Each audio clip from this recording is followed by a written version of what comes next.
Hi everyone, happy Valentine's Day. Today I'll be making Cupid Float Recipe.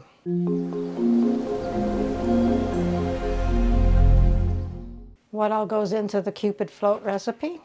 1 scoop of vanilla ice cream, 8 ounces of cherry soda. I couldn't find any cherry, so we'll be using strawberry, and 1 piece of red licorice. So let's begin. Take a soda glass, take 1 scoop of ice cream. I'm going to get a little bit more. And then pour 8 ounces of the soda in the cup. This is just like your standard float, just romantic. Kind of blends in with the cup. And then cut the ends off of a Twizzler. Do you realize that most of these are all flattened? I couldn't find any that was not flat. And then that's what you're going to use for a straw. Let's see what Dave thinks. Looks like you melted the straw in the dishwasher.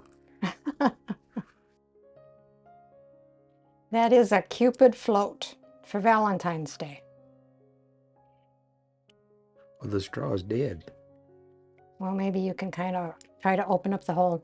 Well, this end is open.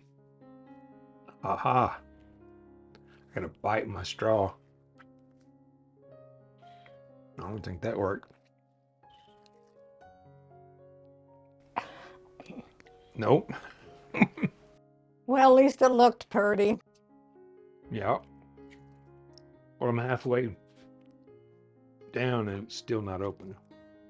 Tastes good though. It's the tastiest straw I've ever had.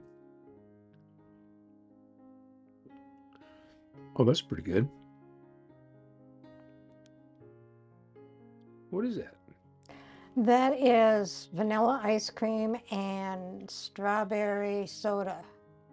Oh, well, that does taste good. It's a shame the straw didn't work. Well, all of them were flattened, so if they were normal, it probably would have worked. Well, I'm down to here and it still doesn't work. But it is good. I don't know if it would have changed the flavor of this or not, but this works too. Recipe deals for easy meals. Please like, subscribe, and share. This is Cooking with Sherry. Until we meet again.